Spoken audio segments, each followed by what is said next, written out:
our two countries are maritime countries, as you have said. And there are opportunities that can be exploited between our two countries. Norway is a world leader on maritime activity, shipping, and related activities. Kenya, on the other side, is an emerging maritime nation with a huge human capital potential. And so you have a great maritime nation with many capabilities, but you also have a complementary country in the eastern coast of Africa who can partner with you with skills and competencies and human capital. Secondly, we have disruptions in the global supply chain and maritime routes. That is both a challenge and an opportunity. A challenge, of course, because it makes it difficult for us to move goods. It increases the cost of transport. It has, for example, occasioned very high fuel prices in our part of the world. But also it presents an opportunity that there could be possibilities of new partnerships. For example, there is limited shipping and transport capacity around our continent. We are now working on Africa Continental Free Trade Area. And I remember one occasion when we were trying to ship tea from Mombasa to Ghana. And it had to go somewhere in the Middle East fast. And it took 45 days, you know.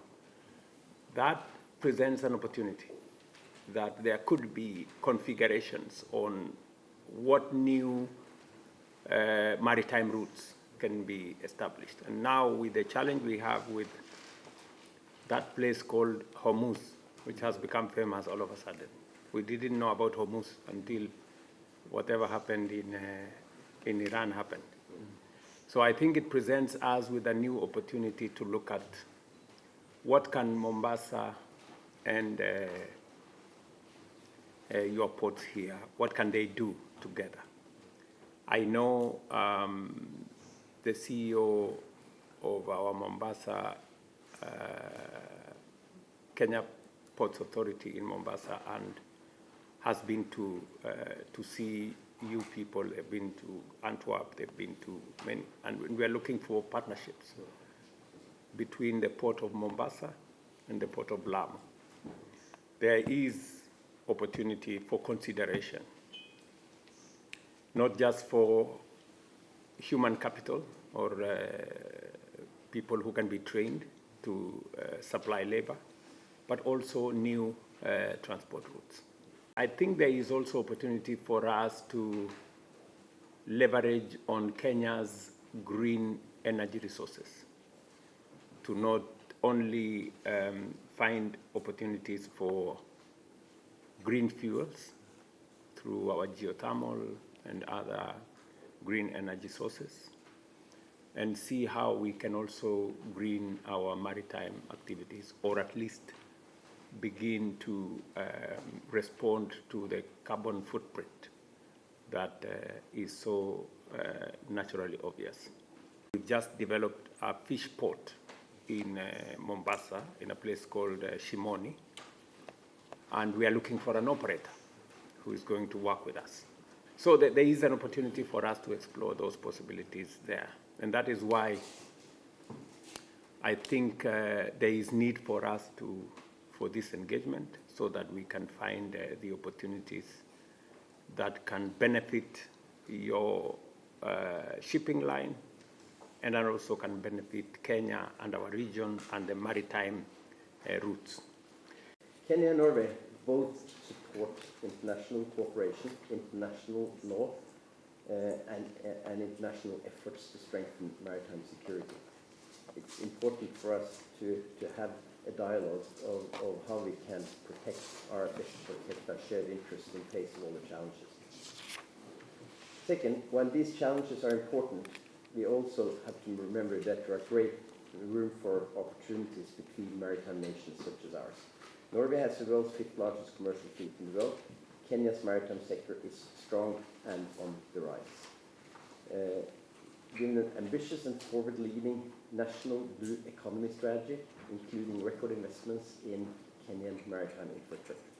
We at the Norwegian Shipowners Association are deeply privileged to receive President Ruto here today, along with a long list of esteemed government representatives, experts and shipping companies. I look forward to discussion today on how we can work together in the face of the challenges and opportunities for trade and maritime industries.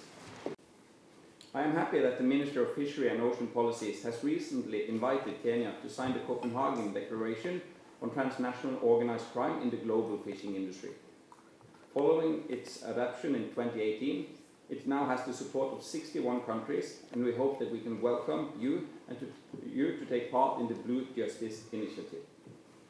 And the significance of strong cooperation becomes extra evident in times like these. Geopolitical upheaval is threatening the rule-based order we rely upon. The rise of substandard shipping practices is a threat to every foundation of maritime operations.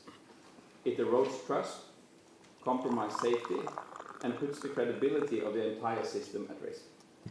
And Norway shares a firm and principled belief in a world order based on international law and in the importance of multilateral corporations.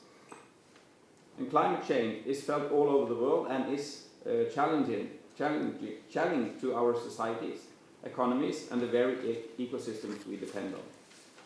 Among Norway's highly prioritized efforts towards decarbonizing our global fleet is the aim at the adoption of the IMO Net Zero Framework.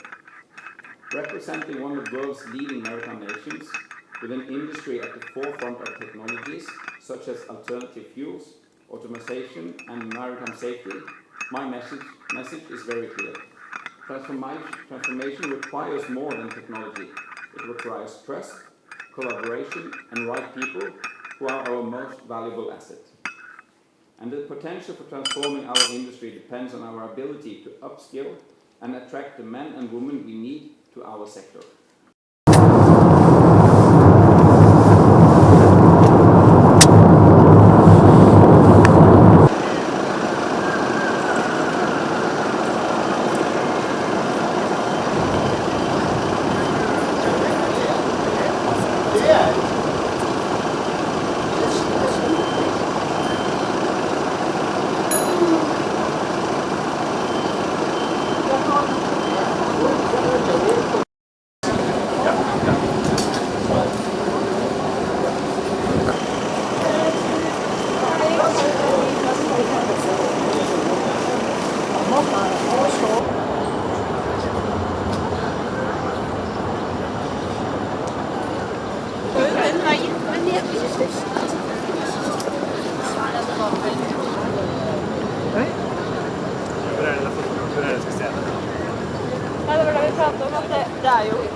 Dan